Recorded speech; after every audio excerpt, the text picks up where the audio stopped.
I want to tell you about the longest 2 hours of my career, and I want to be honest with you from the start, because I think when people hear stories like this, they imagine the social worker as calm, trained, completely in control of the situation.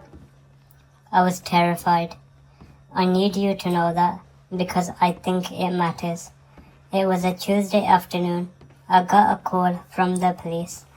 A man had been seen on an edge of a bridge. He had been there for over an hour. He wasn't responding to the officers on the scene. He had asked them to stay back, and then he asked for a social worker. Not a police officer, not a paramedic, a social worker. I remember sitting in my car outside the bridge for about 30 seconds before I got out. Just 30 seconds telling myself, you know how to do this. You know what this person needs. And then I got out of the car and I walked towards him.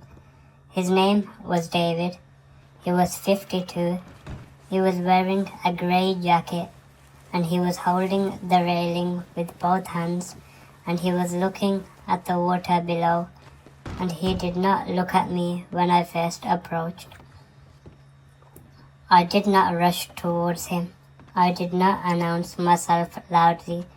I did not open with any of the textbook lines about help being available or his life having value. I just walked slowly to a spot about 6 feet away from him, and I stood there. And I said, my name is Hams. I'm a social worker. I'm not going to come any closer unless you want me to.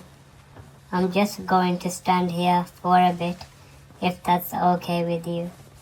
He didn't respond, but he didn't tell me to leave, so I stayed. For the first 20 minutes, we stood in silence. Complete silence. Traffic below us, wind, the sound of the city carrying on like nothing was happening 20 feet above it. And I want to explain something about that silence, because every instinct I had, every professional instinct, every human instinct was screaming at me to fill it, to say something, to do something, to fix it.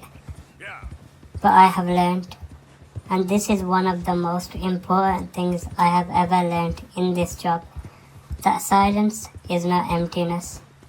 Silence is presence, and sometimes presence is the most powerful intervention there is. He spoke first. He said, you're not going to talk me out of it. I said, I'm not here to talk you out of anything. I'm here because you asked for a social worker, and I'm a social worker, and this is where I'm supposed to be right now.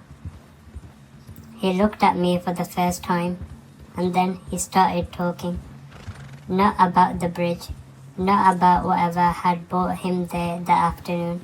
He talked about his daughter. She was 8. She liked horses. He had taken her to a riding lesson the previous weekend, and she had cantered for the first time, and she had looked back at him with this expression on her face, pure joy, pure pride, and he had taken a photograph on his phone, and it was the last photograph he had taken. He showed it to me. Standing on that bridge, he unlocked his phone and showed me a photograph of his daughter on a horse, grinning at the camera. I looked at it for a long time. I said, she looks like she's flying. He said, yeah, she does. And something shifted. I felt it, not dramatically, just a fractional loosening of something that had been unbearably tight. We talked for another hour and a half about his daughter, about a holiday he had taken in 2019 that he said was the last time he remembered feeling genuinely okay, and about a dog he had grown up with, about small things, real things, human things. I did not ask him why he was on the bridge. I did not ask him what had happened.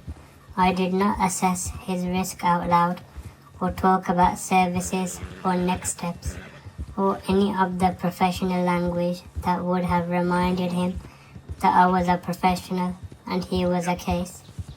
I just talked to him like he was a person, because he was a person. At some point, I couldn't tell you exactly when, he let go of that railing. He didn't make an announcement about it. He just let go. And he put his hands in his pockets and turned slightly away from the edge. Eventually he said, "I'm cold. Can we go somewhere warm?" And I said, "Yes, absolutely. Let's go."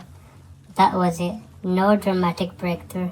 No single perfect thing I said that changed everything. Just 2 hours of showing up and staying and making sure he knew that someone was there and that someone was not going anywhere. He was admitted to a psychiatric unit that evening for assessment and support. I visited him twice during his admission. The second time I visited, he showed me a new photograph of his daughter on his phone. She had progressed to jumping. Now, I want to talk about something that does not get discussed enough when we talk about mental health crisis work. What happens to the social worker afterwards? I sat in my car for 45 minutes after David walked away from that bridge. I could not move. My hands were shaking. I kept replaying every moment, every decision, every word, every silence, asking myself what would have happened if I had said something different, if I had moved too fast, if I had pushed when I should have waited. That is the weight that mental health crisis work puts on a person, and it does not clock off when you do. We talk endlessly about mental health support for the public. We do not talk nearly enough about mental health support for the people on the front line of those crises.